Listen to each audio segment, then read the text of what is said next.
Merry Christmas, loyal listeners, and welcome to the Supernatural Occurrence Studies podcast. My name is Jason Knight, host of the show, and here we are 2 days before the Christmas holiday. Unfortunately, our co-host and producer extraordinaire, Oscar Spector, couldn't join us for this episode. This is actually a Skype episode, so please forgive any audio imperfections. But instead of Oscar Spector, tonight we have an extra special co-host, someone who's graced our show twice in the past. Once, 101 episodes ago, Supernatural Occurrence Studies podcast, episode 5, where we discussed pagan holiday traditions with none other than my best friend, Minister Sal. Minister Sal, please say hello to our listeners. Hello, listeners. Now, we're having Minister Sal back to talk about the pagan origins of my favorite holiday, Christmas. And we're going to talk about why we celebrate and practice the traditions we do today with Minister Sal. Now, you have talked about this topic in the past on this show, as I said, in podcast episode 5. It was a rough episode, I think. You were ready to strangle one of our other co-hosts, Dave Black, on that show. I think he threw you off your game a little bit. But besides Dave Black, you've progressed quite a bit in 101 episodes worth of time with your practice. Could you tell us a little bit about this progression you've made and why you're back to talk about Sure. a topic you've covered in the past? Absolutely. So when we first spoke, just to kind of rekindle, I've had about 30 plus years of religious studies. And when I say religious studies, not just in Christianity, but in most of the Abrahamic religions, as well as Indian religions, pagan religions, and others of the sort. I had the pleasure of studying actually in 3 different countries, 2 of them being Europe and 2 in Europe and 1 here in the States. But after our last discussion, I was what you call a self-practicing heathen. Now, when you hear the word heathen, it is a negative connotation given to the Christians, to the Norse Pagans or the Vikings or the Scandinavians. But in Scandinavian or Germanic tongue, heathen actually means person of the folk or person of our village. So it's actually not a negative word, and most people that follow Norse paganism consider themselves heathen. The actual religion of Norse paganism or heathenism has been dubbed Asatru, which was actually rebrought into our society in the 1930s, I want to say, or 1970s, actually 1970s, in Iceland, where it became, and it's had a huge following all through Europe as well as the States. So with that said, I stopped becoming a self-practicing heathen, and I actually started becoming a group heathen. So in heathenism or Asatru, our quote unquote churches are called kindreds. And if you look back in the days of old Scandinavia, old Germania, a lot of the townships were considered kindreds, and the kindred were comprised of a chieftain, which is kind of, lack of a better word, a chieftain, a Gothi, which is kind of their religious leader. Then you had Drytons, which was like security, and then it goes from there. Record keepers and people that handle your money. And so today, modern day kindreds actually follow the same type of methodology. And I've been part of my kindred a few years now, and this year I was actually voted to be the chieftain of the kindred. Outside of that, I've also there is an international organization called the Asatru Community, which is again, not to sound redundant, an international Asatru community or faith-based community based on Asatru. It's mainly virtual, but we have what's called ambassadors, and I am the ambassador for the North Central. And what ambassador's job to do is to kind of guide new pagans into the practice. What we find is a lot of new pagans or existing pagans or someone, and this is funny, they'll do a 23andMe, find out there's a little bit Norwegian in them, and they want to connect themselves to the ancient gods. What they try to do, though, is tit for tat. Well, I used to be Christian and I had a Bible. What do we have here? I had 10 commandments. What do we have here? And that really isn't the case between the two practices. It's literally saying, I cook steak. Now I wash, boots. It's literally that different. So a lot of our job is to, I'm trying to be funny, but that's the reality of it. And that's also what I've been learning, because I too, being brought up Catholic, was looking for similarities between the two, and it doesn't exist. It's a completely different practice. And part of being an ambassador for the North Central is to kind of help guide those people and kind of bring them to light and just get an idea of what kind of heathen they want to be. You have, I've explained this before.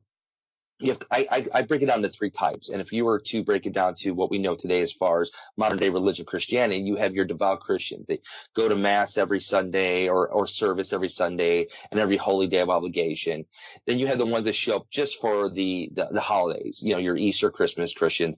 Then you have the ones that literally show up for funerals and weddings.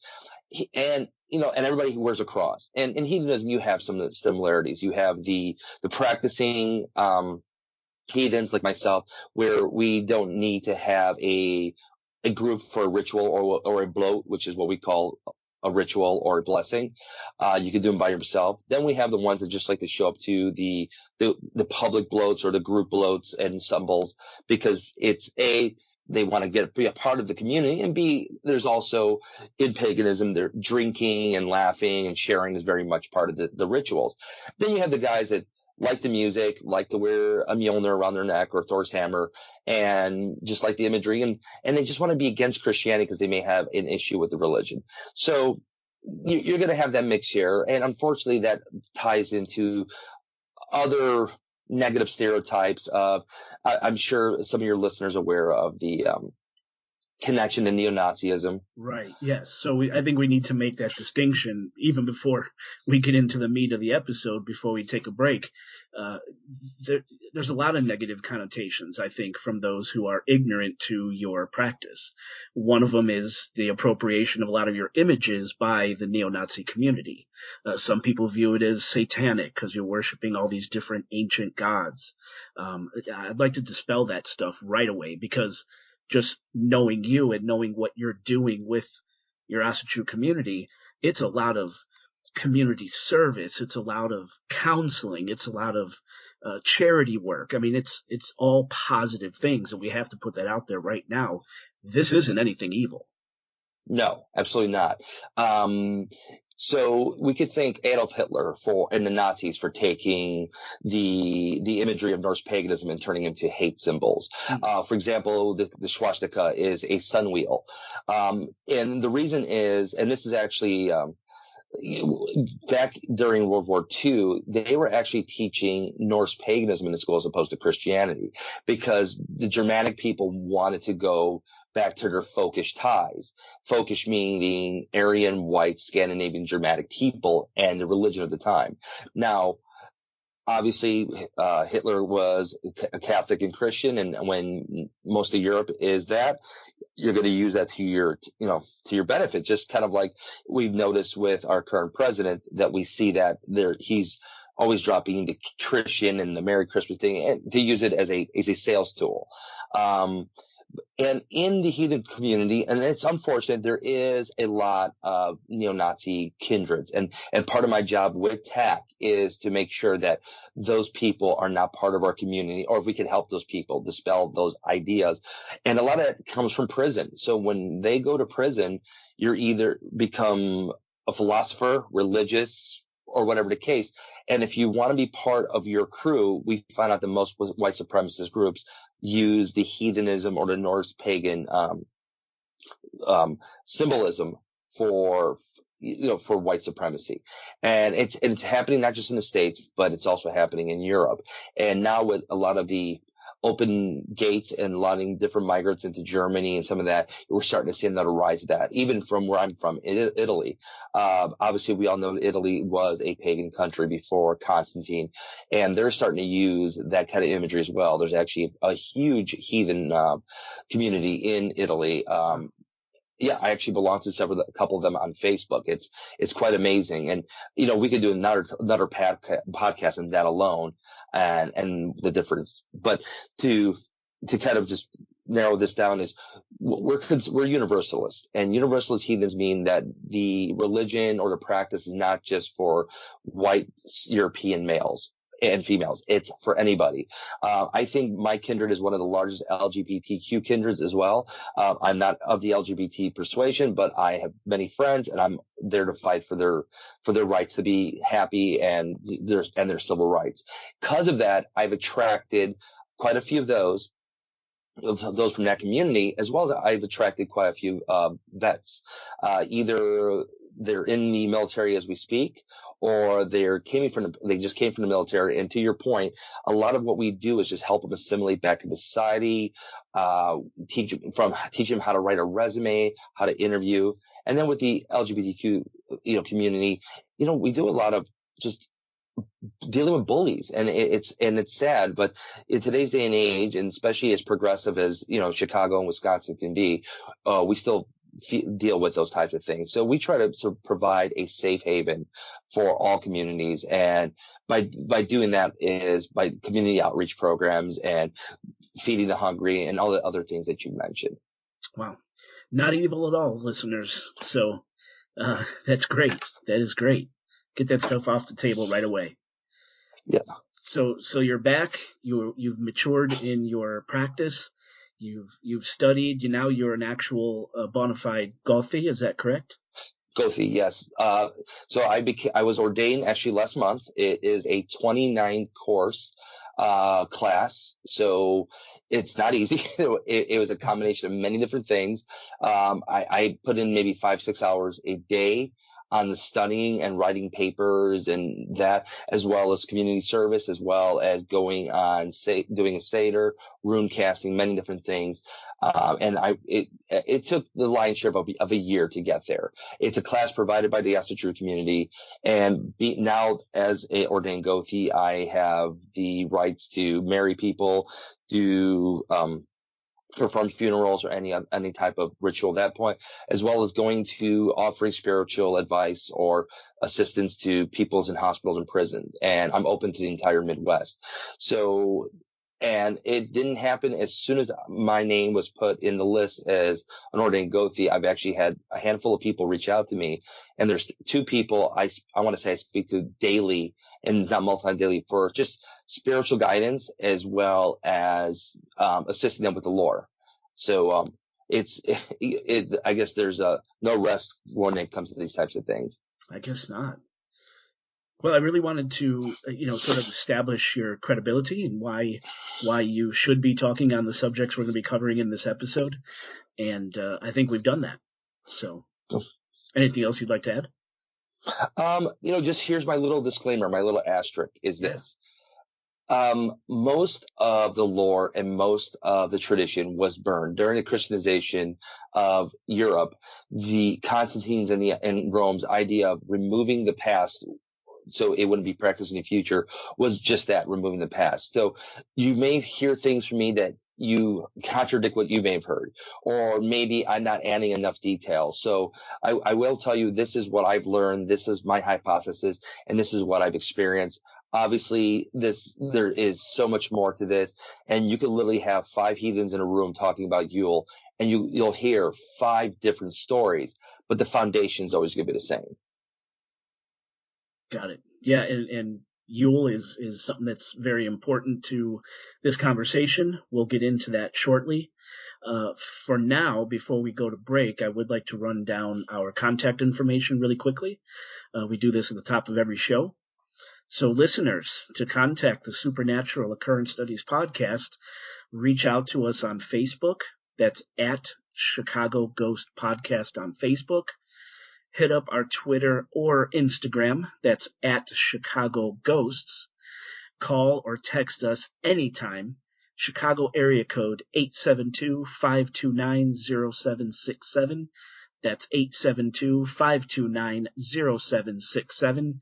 Any voicemail or text you leave us, we'll read them and play them on the show. See a bunch of cool videos and listen to our podcast on YouTube. That's Supernatural Occurrence Studies Podcast on YouTube. Website is at Chicago. The website is chicagogoespodcast.com. Usually I make fun of Oscar Spector because he could never get our website straight. It's chicagogoespodcast.com. When you're there on the site, click on the follow link, and that'll bring you to all of our social accounts. And finally, if you like what you hear, if you love the show, you want us to continue doing more, support us on Patreon. Patreon.com/Supernatural Occurrence Studies Podcast, or just go to the website, click on follow, then click the Patreon icon. It'll take you right to us. For just $5 a month, you could receive ad-free podcast episodes and exclusive Patreon-only podcast episodes. And those are shows that will not appear anywhere on social media or on our public site. It's just for our patrons as a thank you. Also receive a Supernatural Occurrence Studies podcast sticker and a detailed mention at the top of a show and in an episode show notes. So make sure and check us out there. And Sal, let's just get this out of the way right off the top. If people want to learn more about what they hear tonight on this show, what would be the best way for them to reach out to TAC? Maybe? Yeah. Where would they go? They would go to theasatrucommunity.org. So Asatru is spelled ASATRU. And there you'll find tons of information. But the nice thing about it, the Asatru community is comprised of people like myself, and we're all volunteers. And there's about 50 to 60 volunteers across the country that you can talk to, as well as international. We actually have an ambassador. We call it ambassador chat, and I literally talk to ambassadors in Australia, the Middle East that are some of our deployed soldiers, as well as Europe, United States, and actually we just have someone from Mexico join the team as well. Wow, that's amazing. All right, great. Well, let's do a palate cleanse and take a break, hear from our sponsors. Then we will come back and get into the show.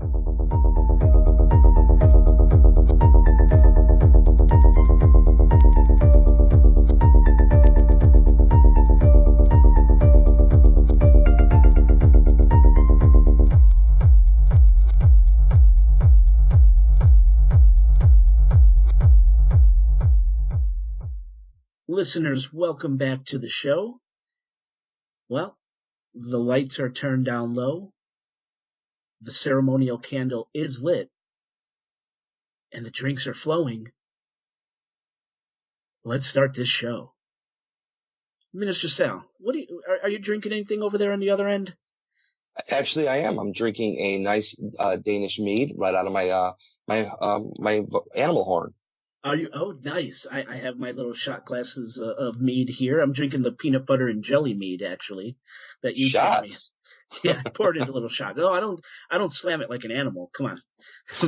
Just little sips. I do about 12 to 16 ounces at a time. But you can see the size of my horn. Yeah, no, you actually drink mead. And I'm specifically mentioning that we're drinking mead because mead ties into this topic. There's meaning there to the mead. And yes, there is. So we're celebrating this episode with some mead. We're also, as I mentioned, recording this episode on a very special day. We didn't even realize it until we scheduled to actually sit down and do this, that it's 12/20. And 12/20 is actually day one of Yule. Isn't that correct? Yes, that is correct. See, serendipity, man. This was supposed to happen. Absolutely. It's all wrapped up in my Wyrd. And I'll explain what a Wyrd is in another day. W-Y-R-D. Absolutely. Wait, how do you spell it? No, W-Y-R-D. So real quick, there is in Norse paganism, there are the Norns, 3 ladies, and they weave the destiny of man and gods.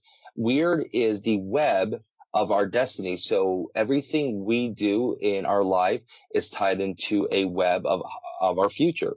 So when you meet somebody and you find out there's an actual outcome, be it negative or positive, that is someone that is part of your weird. Interesting. I've never heard that before. Yep. And then the second part of that is Orloff, which is, I guess, if we were to compare to something else, it's like a karma. So living in honor will bring you honorable things, an honorable life, and living as an oath breaker or someone dishonorable will bring dishonorable things. And if you think about it from a scientific point of view, positive energy begets positive energy and negative energy begets negative energy. So the old ancients kind of knew that. So living in honor, living with positive thinking and positive thoughts and being a better version of yourself always brought you more riches and a better person. And you surround yourself by better people. I'm sure if you read any business book or ever gone and seen any inspirational conversationalist or whatever, that's all they say. Keep positive outlook. Surround yourself by positive people. Absolutely. Read. Be a better version. Right. And that's stuff that obviously predates today. And we're just, I guess regurgitating the same talk track over and over. But that's what that means. Interesting. Good.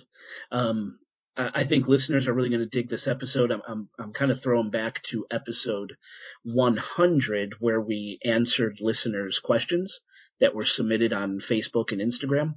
And one of the listeners actually reached out and asked the question, what do I know about this topic and do I have any experience with this topic? And on that show, I talked about the hammer setting ceremony you did here at my house, in my backyard, where we had the drinks and the fire and, the whole ceremony took place. Do you remember that? Yep. Yeah. That's what was actually it was a good handful of my kindred was there as well. And Yes. at the time, one of our Gothis before I did the hammer setting. That's correct. Yeah. It was very cool. Very cool. So, all right, let's, what are we expecting in this episode here? What kind of topics we're going to be covering? So I'm the kind of person who likes to keep focused, and believe it or not. And so I figure let's break it down into let's start with the history of Yule and what it is. Then let's segue into the traditions, what's expected, what's done, what was done, what's done today. Then let's break into the characters, here's a little tidbit. Santa Claus, where did he come from? Is he Odin? And then why it's practiced today and assimilated into modern day Christianity. So I figured let's keep it like that and see where it goes from there.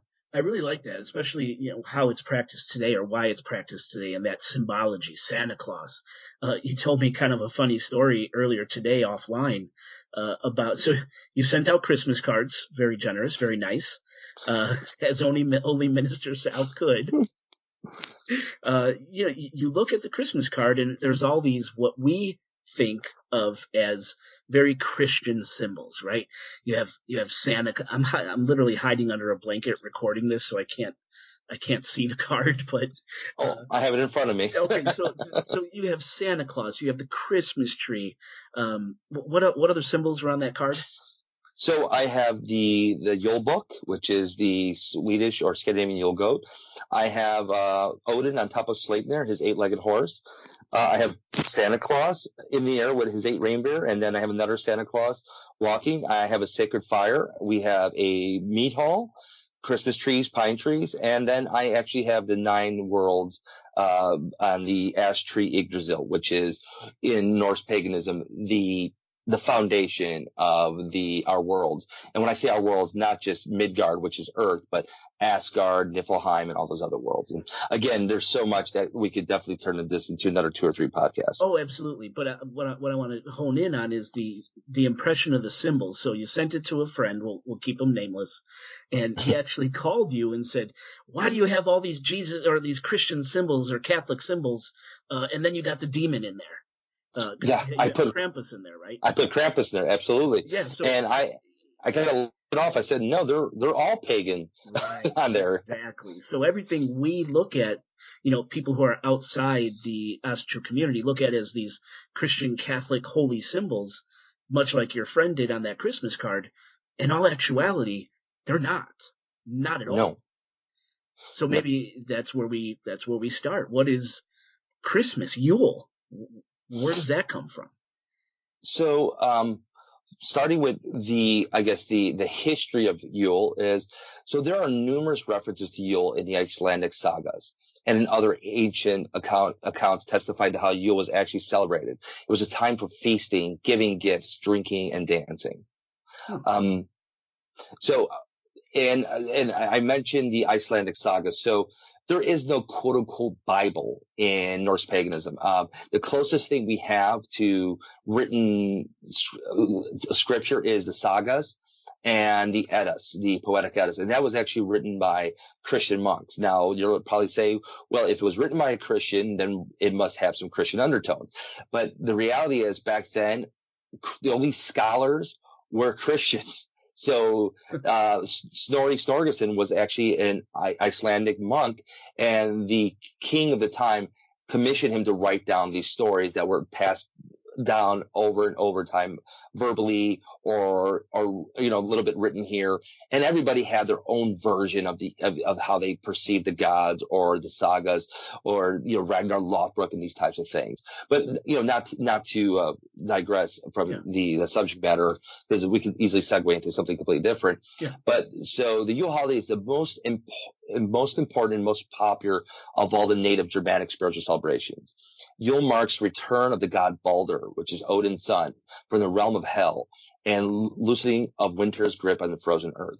So just so you know, hell, Hel, right, was taken. I was going to ask. I'm sorry. No, it was actually taken into the Christian religion. They added an extra L to it, but hell is the underworld in Norse paganism, and the underworld in Norse paganism means exactly that.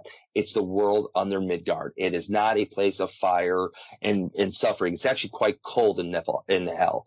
And the goddess of hell, her name, yes, Hel as well. That's why it's called Hel, and she's one of Loki's daughter.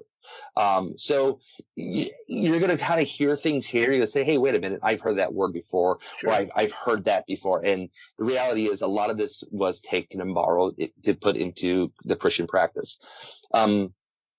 So the commencement of the Yuletide celebration has no set date, but traditionally 12 days long, with the start of the festivities beginning at sunset on the winter solstice. So here in the Northern Hemisphere, that usually falls around, you guessed it, today, December 20th. Yeah. The Germanic heathen holiday was fortunately stolen by early Christian missionaries and became known as the 12 Days of Christmas. And we all know the song. Wow. So you mentioned that today was a serendipitous day because we started the podcast on the first day of Yule. And the first night of Yule is called Mother's Night. That's when Frigga and the Disir, which is the female ancestral spirits, are especially honored. Mother's Night is appropriately named as it represents the rebirth of the world from the darkness of winter.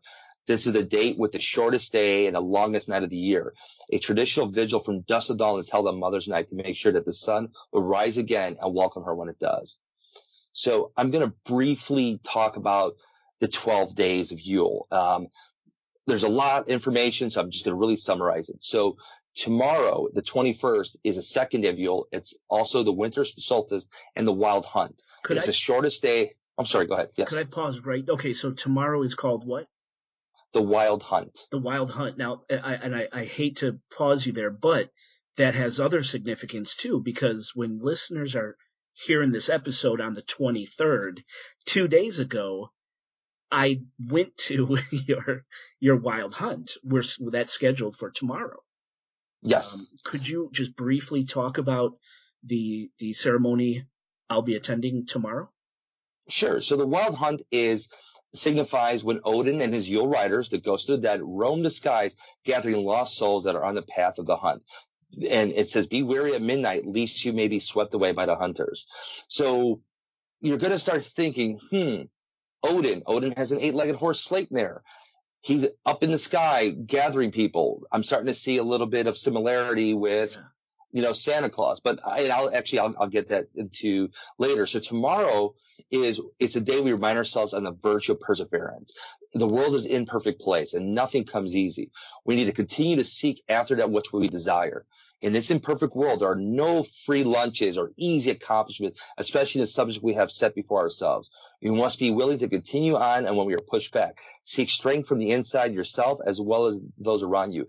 You light a candle to the deity of your strength, like Thor. That's one of my major deities. And as you ponder and meditate on the virtue, and then we say a prayer and we eat a meal that actually, because eating and drinking is actually quite encompassed into our practice. It's today. So tomorrow you're going to notice a lot of hearth and home, and we're going to have some hearty soups and some crusty bread and some wild boar or ham. You can't kill wild boar these days.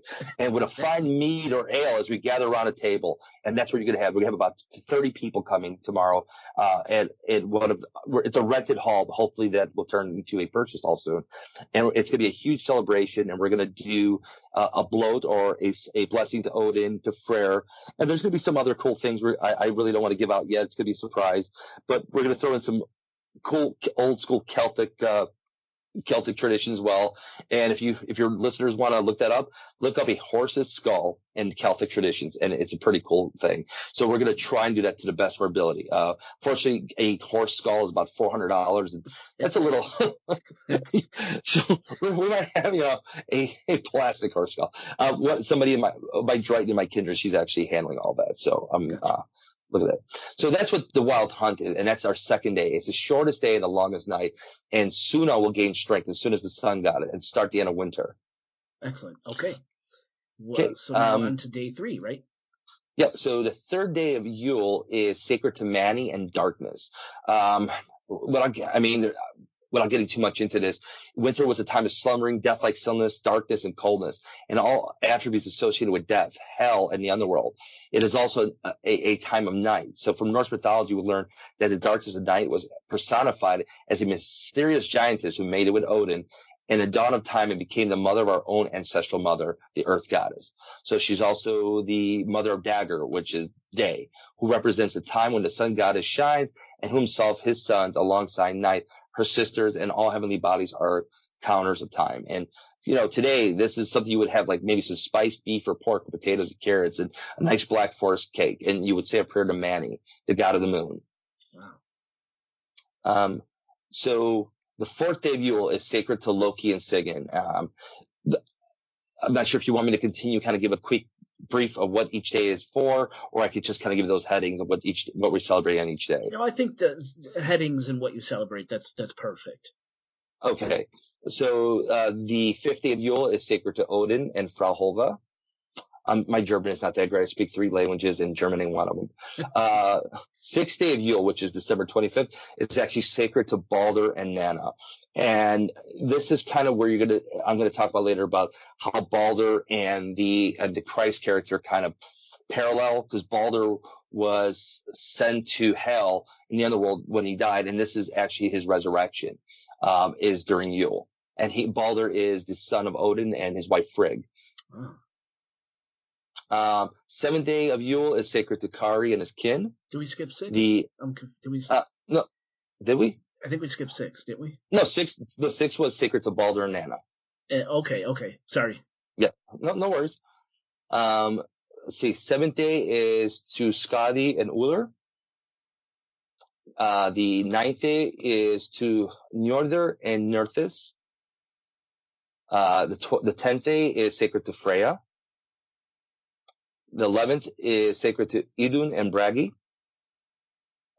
And the 12th day is the Yule's ensemble. And ensemble is a formal drinking ritual composed of toasting, hails, oath-taking, reciting of poetry or song, and other forms of verbal expression. And that's how we finish it. And that usually finishes, I believe it finishes on New Year's Eve or on New Year's, which is the Yule's ensemble. So kind of funny that what we do on New Year's Eve, we all go out and drink and party. Yeah. So you're starting, and what do we do is when we're drinking and party, we're talking mess, we're singing songs, and I don't know much about poetry, but I'm sure someone's rhyming somewhere. Very good. All right. So that's the 12 days of pagan Christmas. Is that how you would say it? 12. I would say 12 days of Yule, because Christmas technically means the Christ Mass, the Mass of Christ. But Yule is a season in which gods and goddesses are closest to Midgard. aka Earth. Our deities were called Yule beings by the Norse, and Odin himself is called Yolnir, the Yule one, and is where the image of Santa Claus is actually derived from. Yule is also the season during which the dead return to Earth and share the feast of the living. Elves, trolls, and other magical beings roam freely and must either be warded off or invited to come in friendship and peace. Yule is a time of the year at which the wild hunt, Odin's host of the restless dead, rides most fiercely, and it's dangerous to meet them. But gifts of food and drink are left out for them, for they can also bring blessings of fruitfulness. So leaving out cookies, leaving out food and drink became leaving out cookies for Santa. Wow. And then Yule's also a time for dancing, feasting, families. Sun wheels are sometimes burned as part of folk festivities. It was practiced in Germanic heathen times to swear oaths on hallowed boar.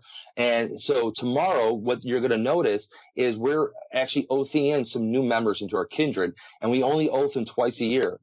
Yule and our Founders Day was when we became a kindred in July.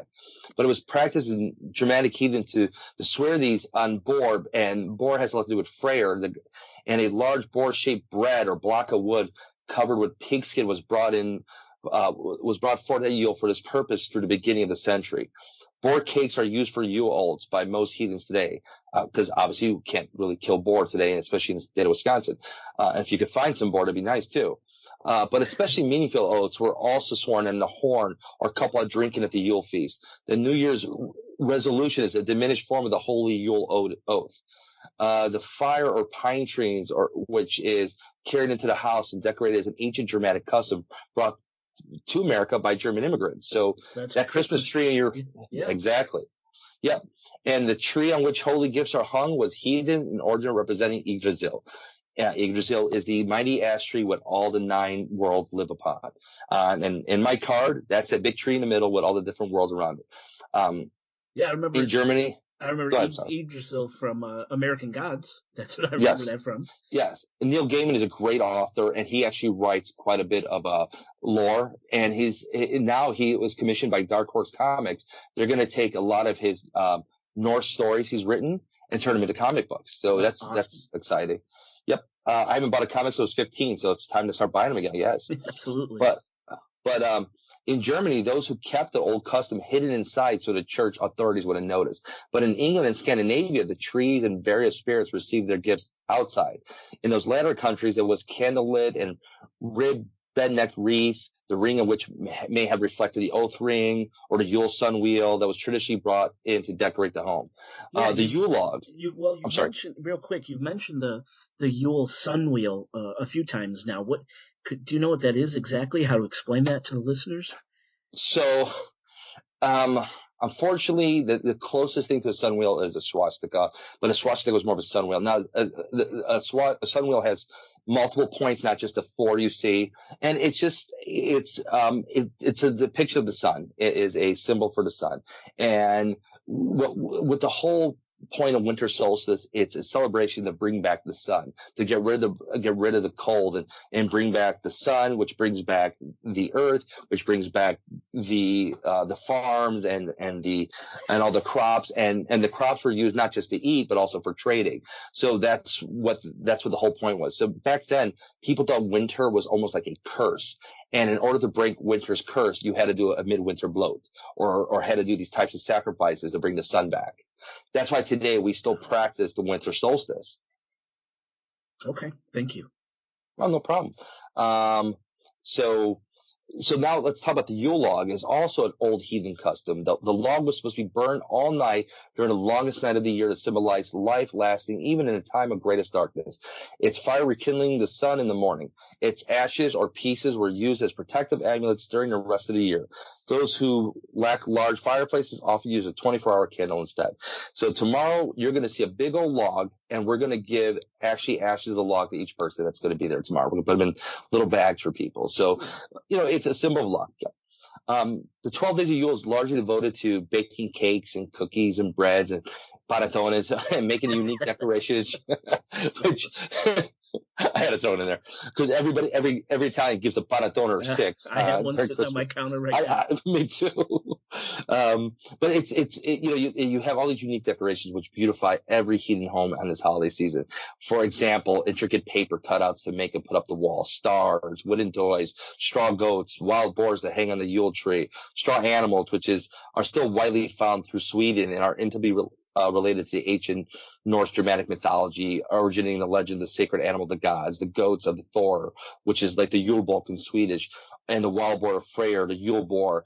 And today we call it a Christmas ham. Kind of funny. Wow.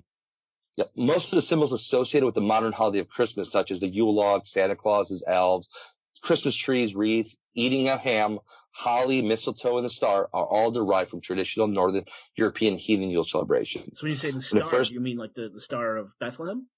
Yep. So when you do any ritual in heathenism, you're always facing north because the gods are north. So hence the northern star. Yep.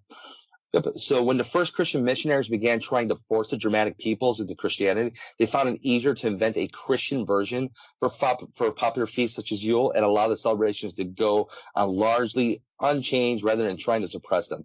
Halloween and Easter have been likewise assimilated from the Northern European heathen religion as festivals as well. So Yuletide is the pre-Christian Germanic midwinter celebration. The name Yule is derived from the Old Norse, and I, forgive me, Hoyol, meaning wheel, to identify the moment when the wheel of the year is at its lowest point, ready to rise again.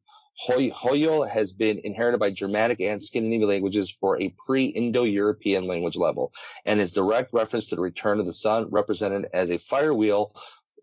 So you asked where the firewheel comes, but the sun represents a fire wheel rolling across the heavenly sky. Yule celebrations and traditions at the winter solstice predate Christianity by thousands of years. Each of the days and nights of Yule can be viewed as a miniature of the months of the year. On Mothernight can recount the past January and plan for the next January. On the second day, Yule remember the last February and look forward to next February, and continue this way, ending with December on the 12th night. During Yule, we honor Thor for driving back the forest Etons, Freyr to give us prosperity in the coming year, Odin as leader of the wild hunt, and our ancestors. During Yule, we are closest to the dead. Death surrounds us, the dead flowers and plants that were so alive a few months ago. The trees all appear dead except for the evergreens. And that's why they were always brought in the house. So we decorate an evergreen tree with sun wheels and runes, items of food such as cranberries and popcorn and apples, and bright, pretty things remind us of the eternity of Yggdrasil, the world tree. As it lasts throughout the winter's evergreen, this is the most sacred time of year and a time of merriment and dedication. Yule is an ancient name. It's still called Yule in Scandinavia today. It's midwinter, and mainly because we do it for honor to gods and the land spirits. Now, you said land spirits, correct? Yes. Are those the same as the frost Etons you mentioned earlier? So frost Etons, wights, elves. So here's kind of the way we look at it. So in Norse paganism, we don't have a, and I'm going to try and say this as what I really sounding kind of saying or insulting Christianity, but Christianity is in my mind, a very narcissistic religion. We all feel we're so important that we can talk to God directly.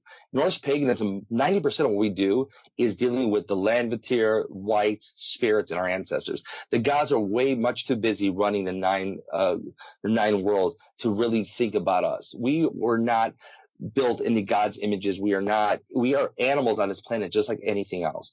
So therefore, you kind of look at this as we're all a bunch of nobodies. We're nothing but stardust on this vast universe. But as negative as that sounds, that also gives you a bit of humility. It's like, if we're nothing, then we could not take ourselves so seriously. We can be better versions of ourselves. We don't really have to care what other people think about us. And we can live in honor.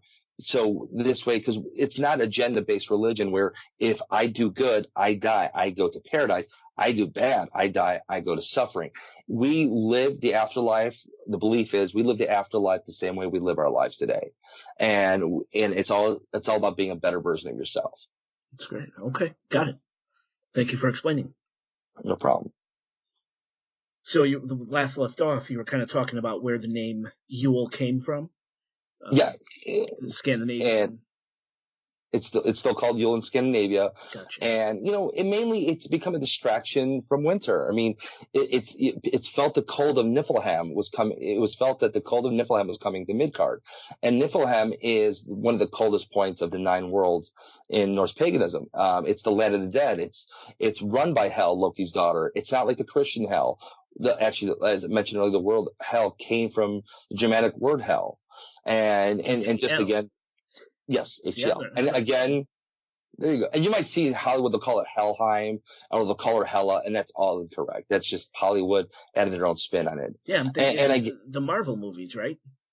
Yep. So, it's funny. Of all the 3 Thor movies, Ragnarok is the closest thing to the Eddas. So real quick, Loki is not Thor's brother. Loki is Odin's blood brother. Hel is not Hela, it's Hel, and that is Loki's daughter. So that is not Thor's sister. Fenrir, the big wolf in Ragnarok, is actually another one of Loki's children. And he was actually tied up by the god Tyr.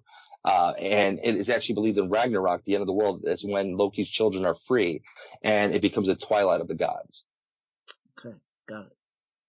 Yep. And then when you said Midgard, that is Earth. Yes, we keep calling it. Okay. Yeah, I've used it, but Midgard is what we call Earth. Got it. Okay. Sorry, just wanted to clarify. No worries. So, before we get into Yule traditions, just a couple points to go is that so Norse gods are in the north, so all tradition rituals start facing north. So that's kind of where the northern star in Christianity led to the wise men of Bethlehem. So and that'll segue to kind of the Yule traditions. Okay. So before I go in there, any other questions, or just dive right into the traditions? No, I would jump into the traditions. Okay. Traditions are actually, you're going to find them to be very familiar. So we toast the gods with mead. So mead is the drink of the gods. Yes.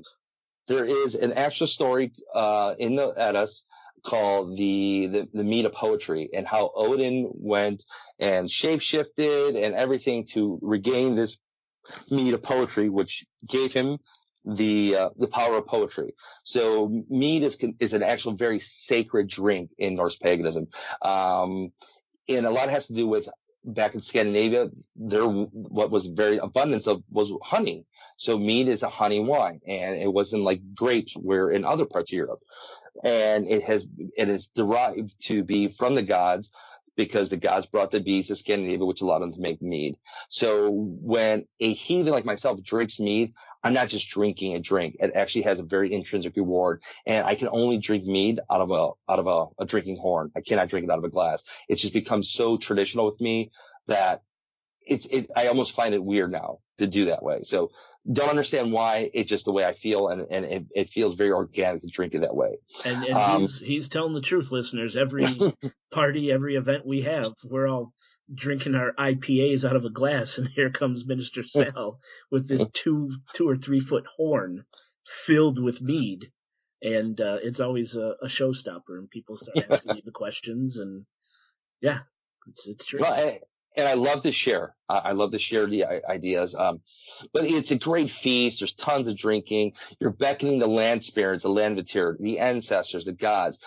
Mainly there's a lot of animal sacrificing, horses mainly. But obviously today, we recognize that there's an evolution in heathenism or asatru. So, we're not going to out there and kill a horse. Let's get that out of the list. Let's talk about that too. Yeah, heathenism is very metaphorical. So when people how can you base religion on mythology? Well, let's talk about what mythology is. Mythology is stories without fact. So as many people may feel the Bible is fact, that is also mythology. And there's a lot of good books called The Pagan Christ and all this other stuff about the mythology. But so the mythology may be false, or it may be fiction, but the myth is fact. And what I mean by that is when you have enough people believing in the metaphors of the mythology, it gives it almost enough energy to become something real, to become an entity. Yeah, we call that a tulpa, or a thought form. Right, exactly. So that's where a lot of this comes from. So sacrificing the animals. Mead was drunk to complete the sacrifice and assembled. Mead is the drink of the gods, as mentioned. Boars were brought to the king, and people would put their hands on him and make oaths. And, that ties into our New Year's Eve resolution, because at the end of the 12 days of Yule, that's what we're doing, is we're taking our oaths. And then they were killed and eaten. And hence why we have a Christmas ham. And you'll probably see, including myself, a lot of ham tomorrow. So hope you like ham. Oh, I do. Yep. And so to kind of understand why boars and ham is, so Freyr is the god associated. Actually, Christians have taken the character of Freyr and changed it to Saint Stephen. While many scholars reinforce the notion that Christianity was forcing the heathen populace to assimilate, Christianity also had to adapt to the heathens. Within the conversion period, many saints developed non-canonical elements, many of which appeared to preserve pagan figures. One case in point, Saint Stephen, whose Germanic territories happened to be depicted riding a horse and serving a boar's head. Go figure. Wow. It's also noteworthy that the feast of the day of this saint is when? December 26th. By itself, this may not appear to be much, but it's possible that aspects of Freyr were adapted to the figure to preserve a bastardized version of the god under the guise of Saint Stephen. Wow. Didn't know that. And the only primary source about Saint Stephen is in the Acts of the Apostle and the New Testament, and he's mentioned in Acts 6 as one of the Greek-speaking Hellenistic Jews selecting to participate in a fair distribution of welfare to the Greek-speaking widows. Wow. Cool. And if you know anything about Freyr, another quick story, elves made these gifts for the gods due to one of Loki's usual mischievous. And, for example, Odin's spear, Thor's hammer, and a golden boar was given to Freyr. And that's where the association with Freyr and a boar come into play. Then we also have the Yule goat. He was a bringer of gifts to the north. And in Sweden today, they make this massive effigy of a Yule goat. And what people do is they actually write down wishes or things on a piece of paper and tape it to the goat. And then at the end of Yule, they actually burn down this huge straw goat. I actually have a Yule book in my home. It's obviously smaller, it's only 12 inches. And I refuse to burn it because A, it's beautiful, and B, it costs a little bit. But the Yule goat was actually the bringer of gifts in the north, and eventually was replaced by Santa and elves. But wow. The goats represent Thor. Thor actually has two goats that, fly and they pull his chariot. But it also represents harvest and good fortune. And like I mentioned, every year a huge one is built in Sweden and it's set on fire during Yule. Then the hay was left for Thor's goats as a sacrifice during Yule. Kind of like we leave little offerings for the reindeers on our front lawn today. Absolutely, yes. And it's kind of funny. I'll kind of talk about some of the offerings to reindeers back in the old shamans in the Norse mythology, during the Scandinavian times, or the Norse people. Then we have the Yule log, which I mentioned a few times, which is the largest log we burn during Yule. It's to ward off bad spirits. For example, Krampus, because Krampus and bad spirits can't walk through fire. Okay. It's also, let's keep the house warm during the cold. I mean, there's always a method to the madness, right? Sure. And then the Christmas trees associated with that, the tree of life, Yggdrasil, first appeared in Germany during the 1800s. Trees are sacred, always placed in homes, religious courtyards, or in the middle of the town. And people will gather and dance and drink around it. And it ties into the Wyrd that I mentioned earlier, and water. The W-Y-R-D. Yes, sir. Wyrd, yes. Okay. Okay. So now I'd like to kind of, if there's no questions, segue into the characters. Yeah. No, please. This is great. Okay. So a lot of people believe that Odin and Santa Claus are the same person. I've seen things like the word jolly, which is, if you break it down into Germanic, it's Joli, Yoli, and Yule, which is Yule in Old Norse or Scandinavian. It's obviously it's a mixture based off of Saint Nick and Odin, and Santa Claus technically means Saint Nick. And just for those who don't know who Saint Nick is, I'm sure they heard of it. He is Saint Nicholas of Myra. Mm-hmm. And he is also known by Nicholas of Bari, which is also the patron saint of Bari, Italy, and was an early Christian bishop of the ancient Greek maritime city of Myra in Asia Minor, during the time of the Roman Empire. Because of the many miracles attributed to his intercession, he is also known as Nicholas of the Wonder Worker. St. Nicholas is the patron saint of sailors and merchants and archers and repentant thieves and prostitutes. And sounds like a party, right? Children, brewers, pawnbrokers, students of various cities, and so on. And his reputation evolved among his faithful and was common for early Christian saints, and his legendary habit of secret gift giving to give rise to traditional model of Santa Claus or Saint Nick or Sinterklaas, which is another.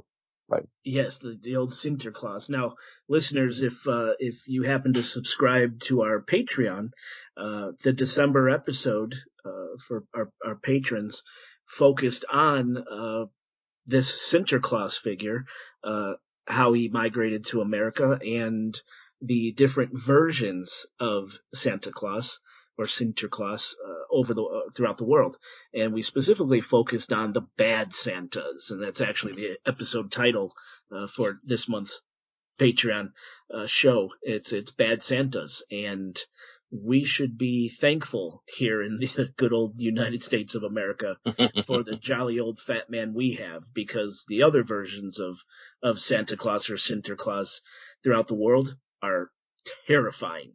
So go join our Patreon and listen to the Bad Santas episode. We talk about a lot of this stuff, not to the deep level we're talking about today, but it's still a good show. So there you go. Great. It's just reminded me of that. I mean, we just talked about this. Cool. See, it all works out. All wrapped up in my Wyrd. Yep. But very little is known about the historical Saint Nicholas. The earliest accounts of his life were written centuries after his death and contain many legendary elaborations. He is said to have been born in Greek seaport of Sparta, or Lycia in Asian Minor, to the wealthy Christian parents. And one of the earliest attested and most famous instances from his life, he is said to have rescued 3 girls from being forced into prostitution by dropping a sack of gold of coins through the window of their house each night for 3 nights, so their father could pay a dowry for each of them. Yeah. Other early stories tell him of calming a storm at sea, saving 3 innocent soldiers from a wrongful execution, and chopping down a tree possessed by a demon. In his youth, he is said to have made a pilgrimage to Egypt and in the Palestine area. Shortly after his return, he became Bishop of Myra. He was later cast into prison during the persecution of Diocletian. I'm horrible with pronouncing these ways. I do apologize. But was released after the accession of Constantine. And if we know anything about Constantine, it was the first Council of Nicaea in 325. And it's actually an early list makes him an attendee of the first Council of Nicaea in 325. Yeah. And people that don't know that is when the Christian religion took birth in Europe and the Bible was actually put together. So all the relevant books of the Bible that fit the Christian and Roman agenda were built during the Council of Nicaea. But it is never mentioned in any writings by people who were actually at the council. Late unsubstantiated legends claim that he was temporarily defrocked and imprisoned during the council for slapping a heretic, Arius. Another famous late legend tells how he resurrected 3 children who had been murdered and pickled in brine by a butcher planning to sell them as pork during a famine. Yeah, that's true. That's a horrible story, but that's a miracle that was associated with Saint Nick, who became Santa Claus.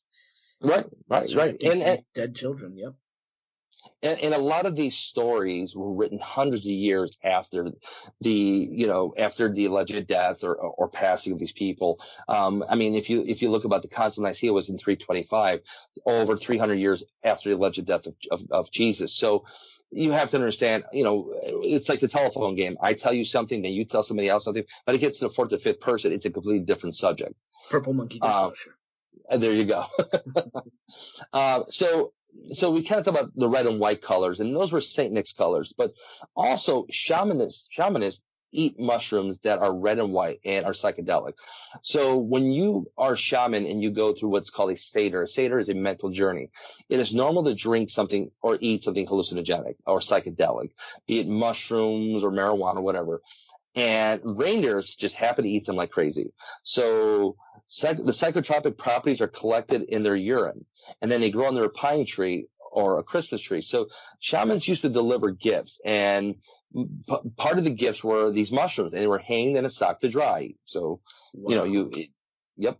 And it's still practiced in Serbia today. And then the shamans would enter through the smoke hole of the roof because snow was too high. So, you're going to start to see that so we got Santa Yeah, so we got the red and white colors for Santa Claus. We got the mushrooms and the whatever's being collected by the psychedelic reindeer pee being stored in stockings that are hung out to dry, right?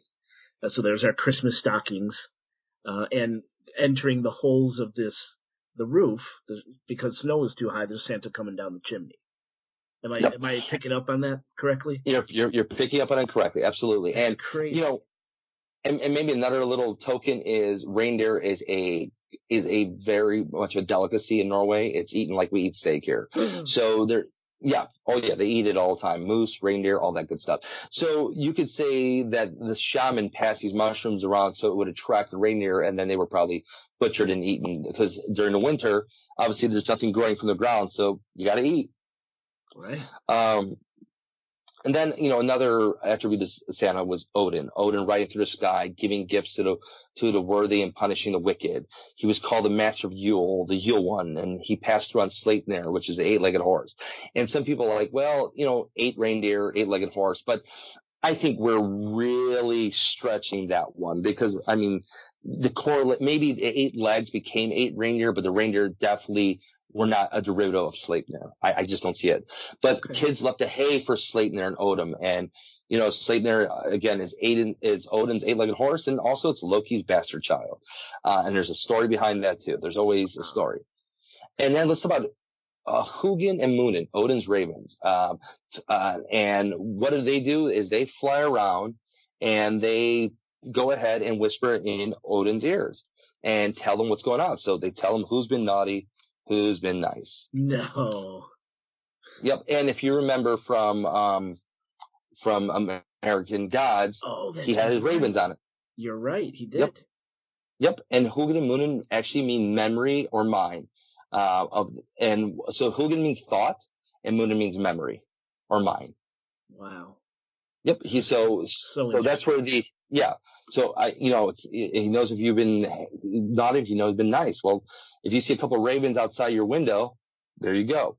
Then there's let's talk about the elves, the house spirits, or the Nisa, or the house gods. And I like I mentioned earlier, in Norse paganism, we don't really believe the gods have a lot to do with us. Most of our religion is working with our house spirits, or the Landvitir, or our whites, or all that. And we leave little sacrifices, be it, some libations or piece of fruit or food. And I literally have 4 offering bowls in my home, just, to make offerings to the different, Landvitir, the different whites, or the different spirits of the house gods. And so the Nisa only came out during Yuletide, and they were given porridge to keep them happy, and they're connected with the dead and related to Odin. So, again, you're starting to see leaving out something for Santa Claus to eat. And honestly, Santa Claus didn't come to the U.S. in the 1930s. So when you watch an episode of Flintstones and Fred's wearing a Santa Claus hat, is he German? I mean, was he a Norse pagan? Who knows? So, maybe Hanna-Barbera was trying to tell us something. Maybe. I remember watching, and I know I'm going to get made fun of it, but I love Little House on the Prairie. Love it. I don't know why. It's nostalgic for me. I used to watch as a kid all the time. And I remember the Christmas episodes. And now that I know what I know, I'm like, what the hell was Charles wearing a Santa suit for? What's he going to, is he a shaman? Was he doing mushrooms? Well, maybe. When was that supposedly happening? Little House was in the 1800s. It was 1800s. Yeah. Santa Claus didn't come until the 1930s. Right. It was, and it was introduced by German people. And, so I'm sure you've heard the German poem, the Santa Claus poem, and I can't remember. I think Up on a Rooftop, or whatever it's called. 'Twas the Night Before Christmas. There you go. 'Twas the Night Before Christmas.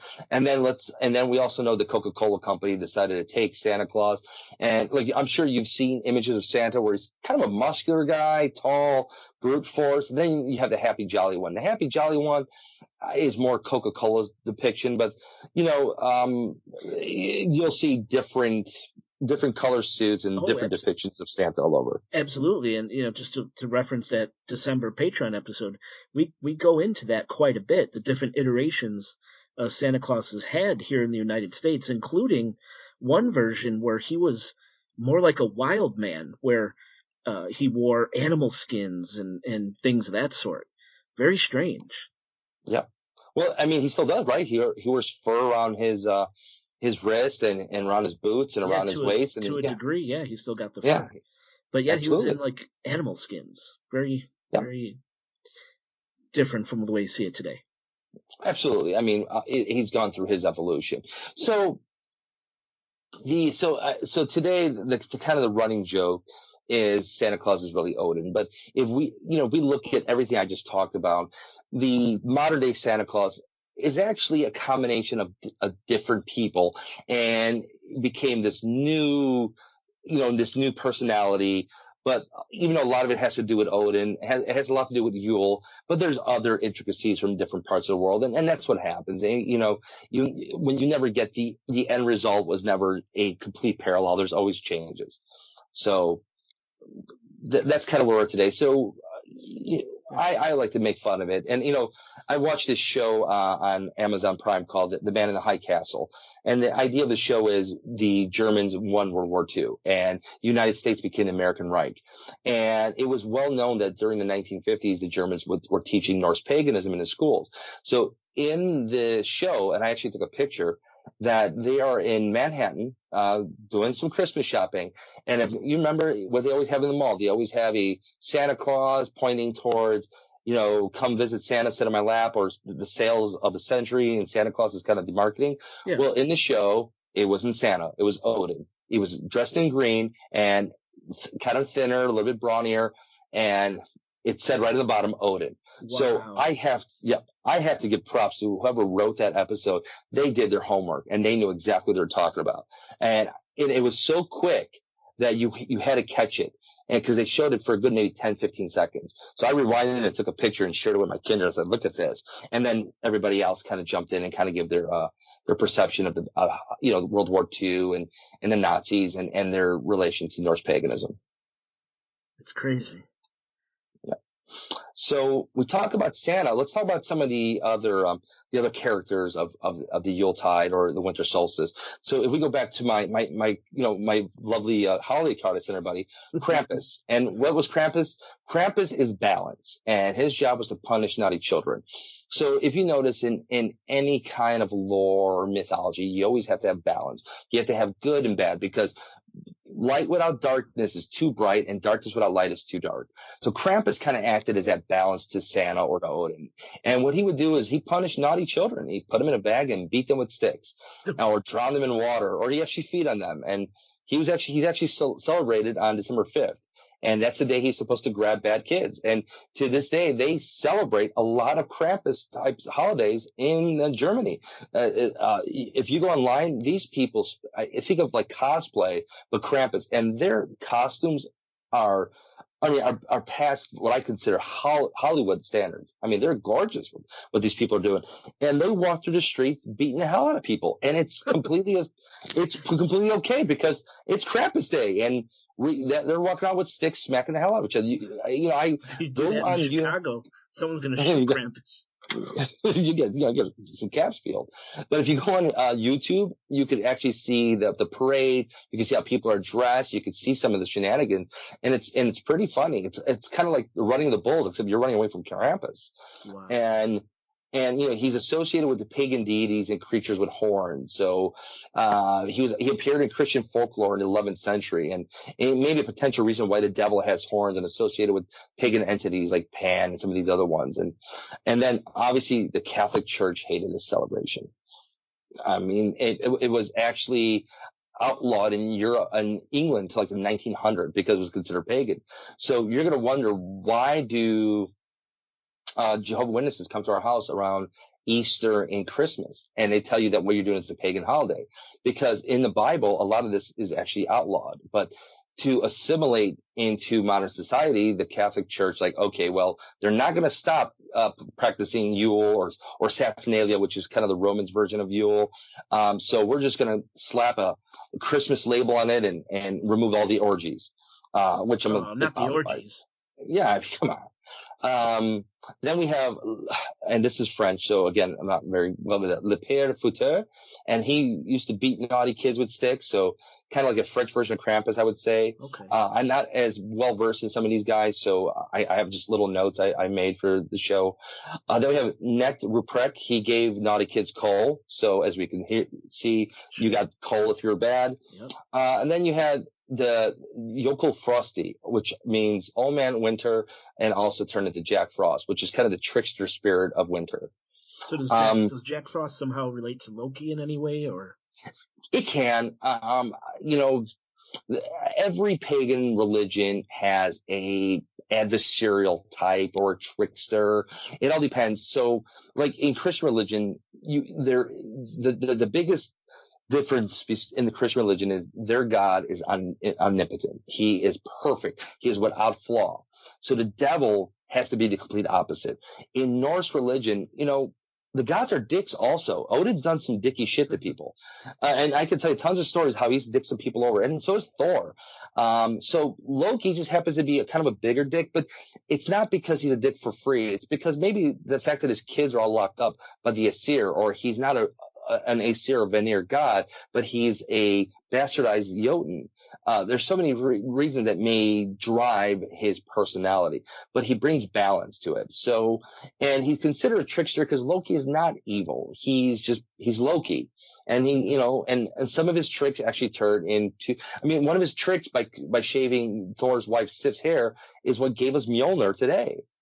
So. And again, Mjolnir is Thor's hammer. Thor's hammer is made out of hair? No, his hair was shaved. So quick story, Loki shaved off Sif, which is Thor's wife's hair. And so to stop from getting killed by the gods, he went ahead and spoke to the elves to make new hair for Sif, and they ended up making a head of gold hair. So she is considered a gold hair goddess. On top of it, he brought other gifts from the elves, and there's a huge story behind it. And I'm sure you probably remember in American Gods that the elves make Gungnir, Odin's spear, right. But he came back with gifts for the gods, and one of them was Gungnir, which is Odin's spear, a golden boar for Freyr, and a belt and a hammer for Thor. And that was Mjolnir, yes. And Mjolnir, or the Mjolnir hammer, is what most heathens wear around their neck. It's that kind of a symbol of their religion. Got it. Yep. So that segues into some of the other stuff like mistletoe, right? So why do we kiss under mistletoe? What does that mean? And mistletoe is actually in Norse Pagan is a symbol of fertility, and it's hung over doorways to protect from evil spirits. And it also has a lot to do with the death of Baldur, and it's the plant that kills Baldur. So real quick, Baldur is, as I mentioned earlier, Odin's son. He's also the god of light, and he's Frigg's son as well. So Baldur had some bad dreams of dying. So his mother Frigg was afraid of him dying, so she had all the plants make an oath to not harm him, but she forgot the mistletoe. Loki found out this out and made an arrow of mistletoe to kill him. And when Baldur is raised from the dead, Frigg made an oath with mistletoe and forgave it.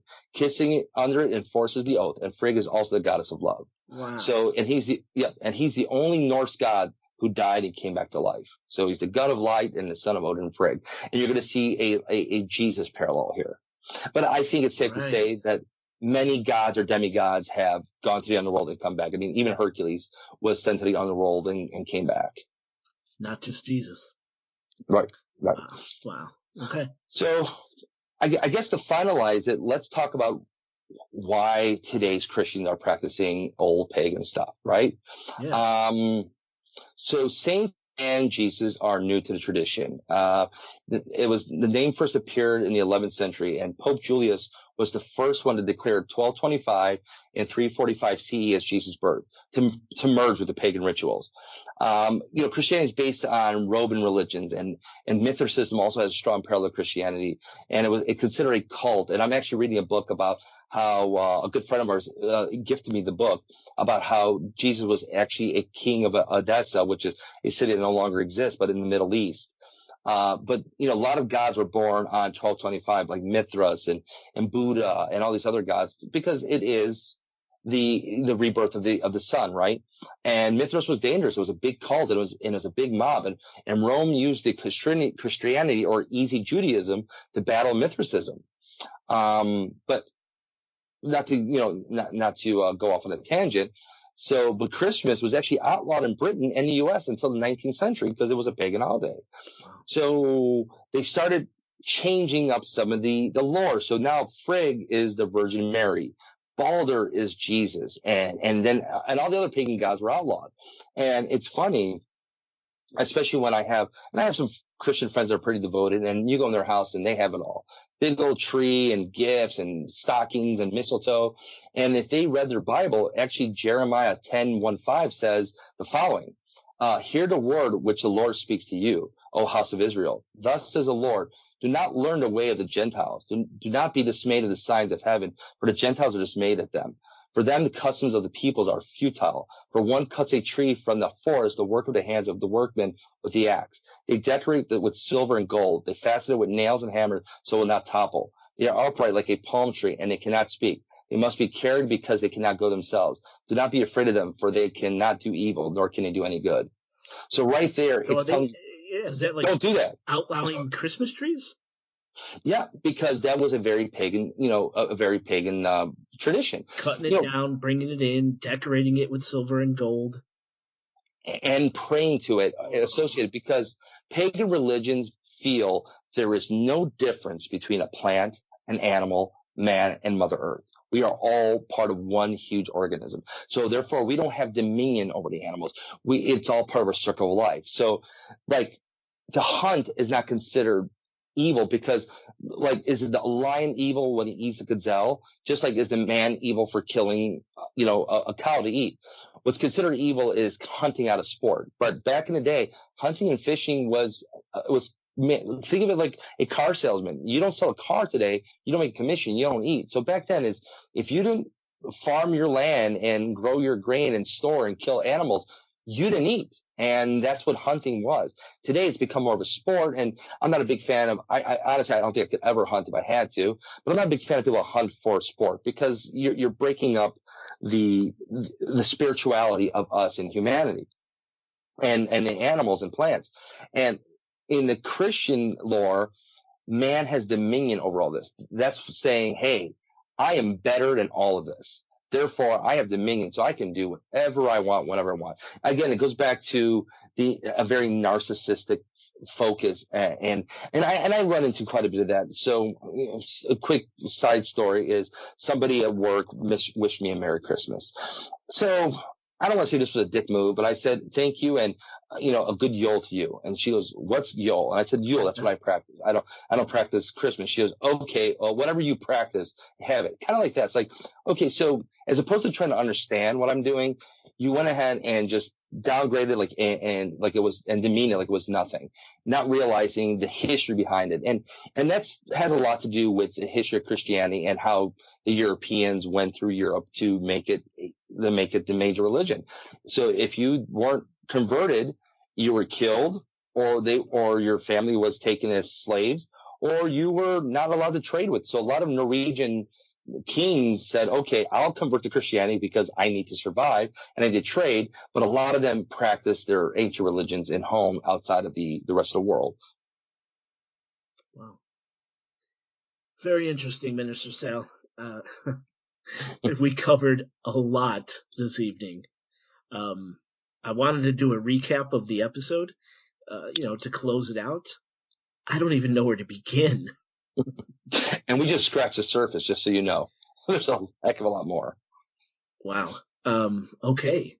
So, on that note, is there anything else you'd like to add? Sure. At the end of the day, if this is something that interests you, be wary of what's online. You're going to read a lot of stuff, and do like anything else. Don't just read one article or read one story and think you get it. Read multiple stories and try to find things that are consistent, because there's a lot of stuff out there that was rewritten to kind of fit an agenda. And what I like about the Asatru community, it's a very open community. It's universalist. It doesn't have any of the bad ties through either neo-Nazism or focused tradition. but research that and read some of the books like the Eddas or a lot of books from Neil Gaiman are very good. And there's actually a website called the smartpagan.com. There's all kinds of stuff like that. And, if you're starting to read something, you're starting to notice, hey, wait a minute, this starts to speak an agenda, or this is starting to spew a little bit of hate speech. Back off. That's somebody that took some lore and reworded. So there's a lot of stuff out there, and I just warn people, you're going to probably get yourself in a hole of just BS, and you have to crawl out and try to read something else or different YouTube channels. Well, but going on that, are there, if someone were to say to you, Minister Sal, I want to start getting into this or better understanding your practice, what are 3 books you would recommend? What would you say to them? So first thing I would recommend is the Eddas by Snorri Sturluson. So there's 2 Eddas. Well, you got to say that again. Say that again. The Eddas, Eddas. Okay. And it's written by Snorri. God, I can never pronounce. It's an Icelandic name. So Snorri. Maybe I'll just spell it out for everybody. You know what you could do? You could also send me links to the books, and I'll put them in the show notes for the episode. Okay, but then there's you have the ones from Snorri. Then you also have the Elder Eddas from Seaman Sigfusson. And then some of the stuff from Neil Gaiman's pretty good too. He takes a good job of bringing in there. So it's Snorri Sturluson. So you have Snorri Sturluson, Sigmund Seafoot, and I could send you all these, as well as anything from Neil Gaiman. He does a good job with it. Okay, great. And then there's another book called Essential Asatru. Now be wary. There's some Asatru books that you're going to notice they're kind of focused. So research your authors, where they can. But Essential Asatru, that's actually a very decent book, and it's very wide open. And it kind of talks about a lot of what I talked about today. Great. Okay. And once again, if they wanted to learn more about the community you belong to, how would they do that? Go to www. I think I added too many W's. Did you do quad dubs? Maybe. Quad dubs. So, 3 W's theasatrucommunity.org, or just Google theasatrucommunity.org, and you could actually send, and I'm actually part of this list. I get emails almost daily, sometimes 2 or 3 a day, from people that are just curious about the religion, or they feel a calling to the gods and they want to understand it more. And it would even get down to the point where you will be assigned to an ambassador or a Gothi, where you can start working one-on-one with these people. I'm doing it right now. That's excellent. Well, listeners, I hope you enjoyed this Christmas Yule episode of the podcast. Hope you're able to learn something, maybe had a little interest sparked within yourself to know more about the Asatru community. I'd like to thank Minister Sal for taking the time and putting together a very lengthy script for this episode. We just thank you. Thank you very much. No, it was my pleasure. My pleasure. All right. Well, Merry Christmas, listeners, and Happy Yule. And Oscar Spector, wherever you are, take us home.